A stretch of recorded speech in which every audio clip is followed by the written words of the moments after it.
Greetings, Boston Celtics fans. Welcome back to the channel. In today's video, we have a lot to cover, so make sure you hit that subscribe button and stay tuned as we dive into the latest developments in the Eastern Conference semifinals. As always, we've got the hottest takes and deep analysis right here. It's no secret that the Celtics were facing a tough spot heading into Game 3 of their series against the New York Knicks. After a pair of devastating losses in the first two games, which saw the team collapse in crucial moments, the pressure was mounting. Coach Joe Mazzulla knew something had to change, and change fast, or the Celtics season could be on the line. A third straight loss would not only mean going down 3-0, but also potentially seeing their championship hopes unravel. Game 3, however, turned out to be a different story.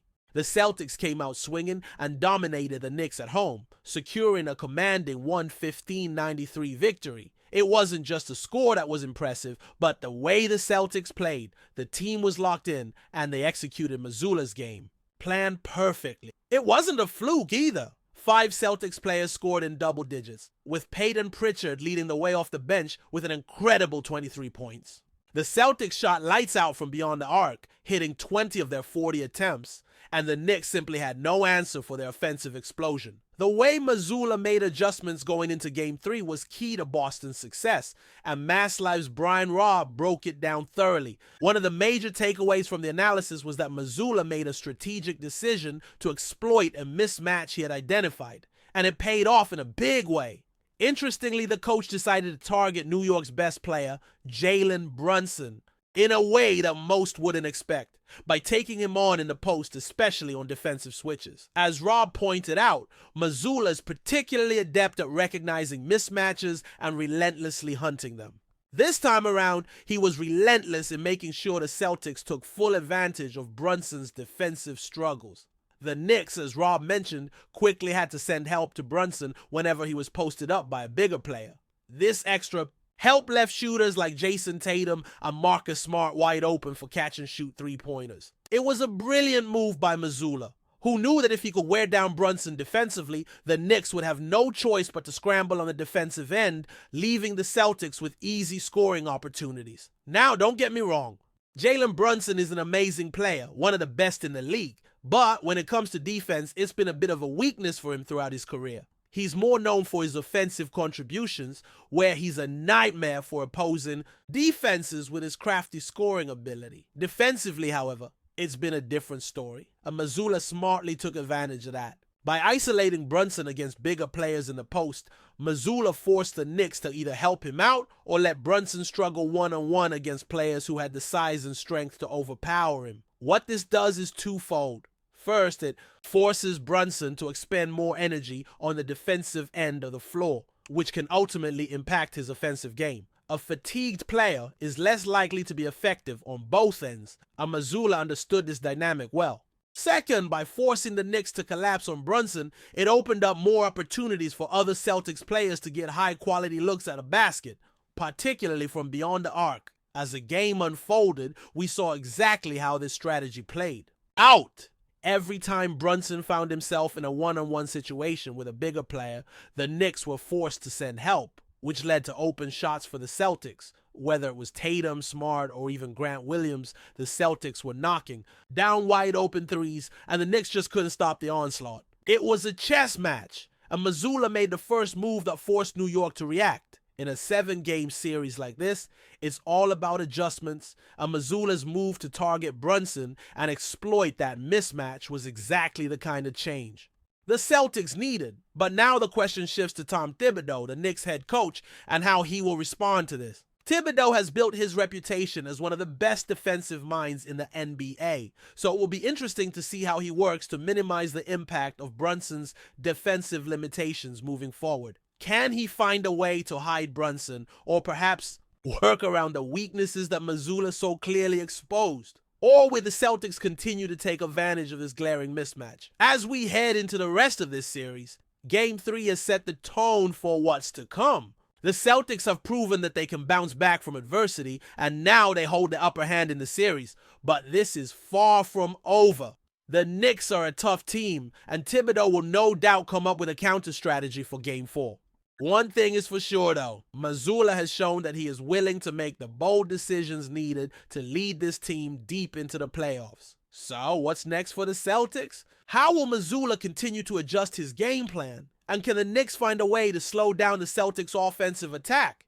The series is far from over, and with the way things have been unfolding, it's shaping up to be an exciting battle, all the way to the finish. Stay tuned, folks, because this series is far from decided. As the series heads into Game 4, the Celtics will be feeling confident after their dominant performance in Game 3. They showed their ability to adjust and, more importantly, to execute their coach's plan to perfection. But with every victory, there's always a target on your back, and the Knicks are not going to roll over easily. Thibodeau is known for his ability to make adjustments, and his team will surely come out fighting, trying to respond to Mazzulla's game plan and find a way to turn the series around. One of the main areas that the Knicks will likely focus on is their defense. Thibodeau prides himself on being a defensive mastermind, and he'll need to find a way to tighten things up, especially with the way the Celtics were able to pick apart their defense in Game 3. Brunson, despite his offensive prowess, was clearly exposed on the defensive end, and that's something the Knicks can't afford to have happen again. The Knicks may have to consider switching up their defensive schemes, perhaps focusing more on team defense rather than relying on individual matchups that have proven to be problematic. But that will come with its own set of challenges, as the Celtics are one of the best teams in the league at exploiting mismatches and spacing the floor. It's also important to note that while the Celtics were incredibly effective from beyond the arc in Game 3, that kind of shooting success isn't always guaranteed. While Boston's shooters were firing on all cylinders in the Garden, they know that they can't rely solely on the three-point shot to win games. The Knicks will likely try to adjust their defense to close out harder on shooters, forcing the Celtics to beat them in other ways.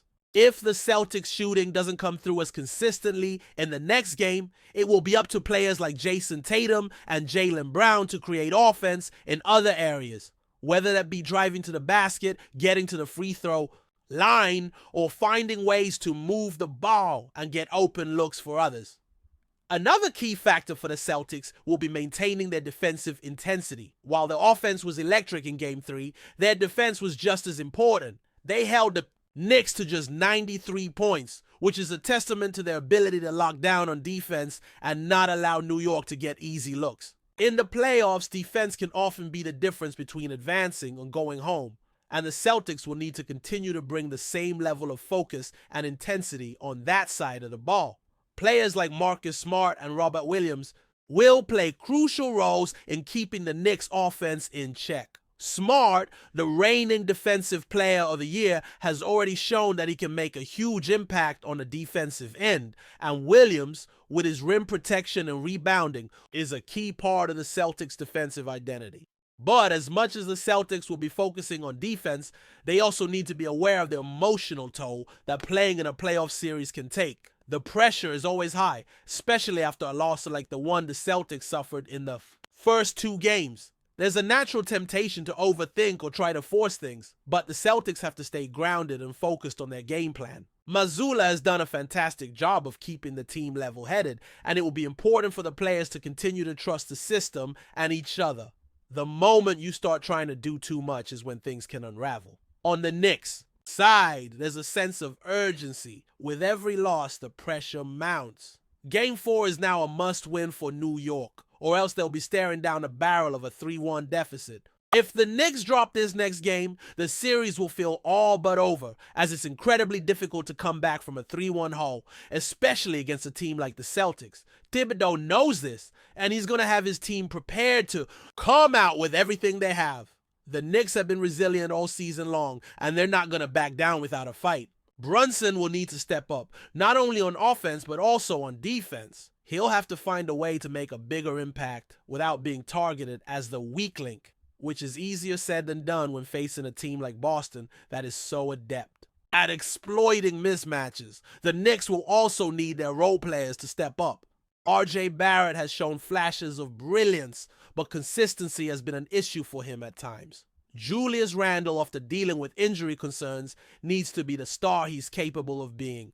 Randle has the ability to take over games, and if the Knicks are going to stay alive in this series, they'll need him to play at an elite level. It's not just about scoring either. Randle has to be engaged on the glass, making plays for others, and setting the tone on both ends of the floor. If the Knicks can't get significant contributions from their stars, it's going to be hard for them to compete with the Celtics, who have multiple players capable of taking over at any given moment. As we look ahead to Game 4, the narrative for the Celtics is simple. Keep the momentum going. They've shown that they can bounce back from adversity, and now they need to prove that they can maintain that level of play over the course of the series. With Mazzulla pulling the strings and the team buying into the system, they've positioned themselves well for the next chapter in this playoff battle. But the Knicks aren't done yet. Expect a fiery response from New York, and the Celtics will need to be ready for it. The Celtics know that they are in a great spot, but they also understand that it only takes one game to change the momentum. They cannot afford to let their guard down, especially with a team like the Knicks that has the firepower to flip the script at any moment. It's a long series, and while they may have had the upper hand in Game 3, the Celtics need to keep their eyes on the prize and focus on executing their game plan to perfection for the remainder of the series. The battle for the Eastern Conference Finals is far from over, and we're in for an exciting finish. But before we continue, please remember to subscribe to the channel and give the video a like. Your support helps us keep bringing you the latest news about the Boston Celtics. Feel free to share your thoughts on the news in the comments as well. The NBA has officially confirmed the cancellation of the highly anticipated opening game between the Boston Celtics and the New York Knicks, sending shockwaves through fans and analysts alike. What was said to be a marquee matchup between two of the Eastern Conference's most storied franchises will now have to wait, as league officials cited unforeseen logistical complications as the reason behind the decision. Though the league has not disclosed the full extent of the issue, sources close to the situation suggest that arena-related conflicts and last-minute scheduling adjustments played a central role in the cancellation. Both teams had completed their final practices and media obligations, with fans eagerly awaiting the face-off that promised to set the tone for the season. The Celtics, boasting a roster filled with both seasoned veterans and rising stars, were expected to test their revamped lineup against a Knicks squad hungry to assert its relevance in the playoff conversation. This cancellation is particularly disappointing given the historic rivalry between the two franchises, which dates back to the early days of the NBA. Games between Boston and New York have always carried an extra layer of intensity, often delivering classic moments filled with drama, grit, and passion. The absence of this opening clash will be felt across the league, as fans miss out on what would have been an electric start to the season for both cities. Players and coaching staff from both sides have remained professional in their public statements, expressing confidence that the rescheduled game, once confirmed, will still bring the same level of competition and excitement. Meanwhile, league officials are reportedly working to ensure that such disruptions are minimized in the future, recognizing the importance of consistency and fan engagement in a sport that thrives on momentum and spectacle. Although disappointing, the cancellation adds another unpredictable chapter to a league that is never short on surprises. All eyes now turn to the NBA schedule makers as they determine the next available window to reignite one of basketball's most celebrated rivalries. Will the delay only heighten the intensity when the Celtics and Knicks finally meet on the hardwood? Time will tell. That's it for this update. If you enjoyed the video and want to keep receiving exclusive news about the Boston Celtics, please subscribe to our channel and give the video a like. We always appreciate your comments and opinions. See you in the next video.